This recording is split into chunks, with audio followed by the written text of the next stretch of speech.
ആദ്യമായാണ് Chinese president Xi Jinping India സന്ദർശിക്കുന്നതെന്നതിനാൽ ഈ സന്ദർശനത്തിന് രാഷ്ട്രീയമായി വലിയ പ്രാധാന്യമുണ്ട്.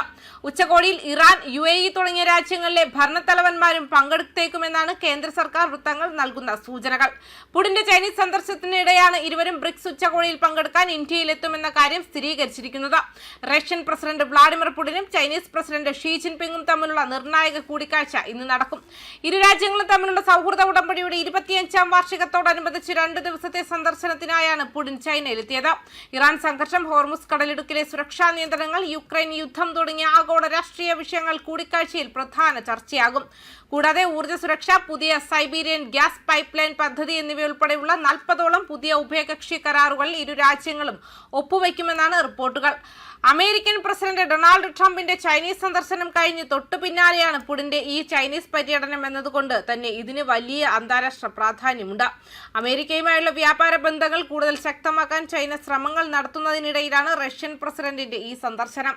പാശ്ചാത്യ രാജ്യങ്ങളുടെ ഉപരോധങ്ങൾക്കിടയിൽ റഷ്യയും ചൈനയും തമ്മിലുള്ള സാമ്പത്തിക പ്രതിരോധ സഹകരണം കൂടുതൽ ദൃഢമാക്കാൻ ഈ കൂടിക്കാഴ്ച വഴി തുറക്കും.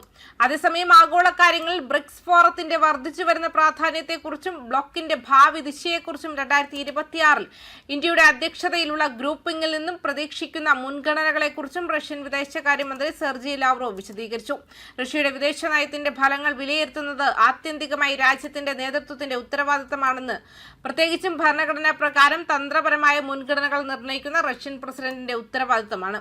2023 മാർച്ചിൽ അംഗീകരിച്ച നിലവിലെ വിദേശ നയ ആശയം റഷ്യയുടെ നയതന്ത്രപരവും സാമ്പത്തികവുമായ ഇടപെടലിനെ രൂപപ്പെടുത്തുന്ന ആഴമേറിയതും നിലനിൽക്കുന്നതുമായ ആഗോള മാറ്റങ്ങളെ പ്രതിഫലിപ്പിക്കുന്നു. ലോകം ബഹുദ്രുവതയിലേക്ക് നിർണായക പരിവർത്തനത്തിലൂടെ കടന്നുപോകുകയാണെന്നും മന്ത്രി പറഞ്ഞു.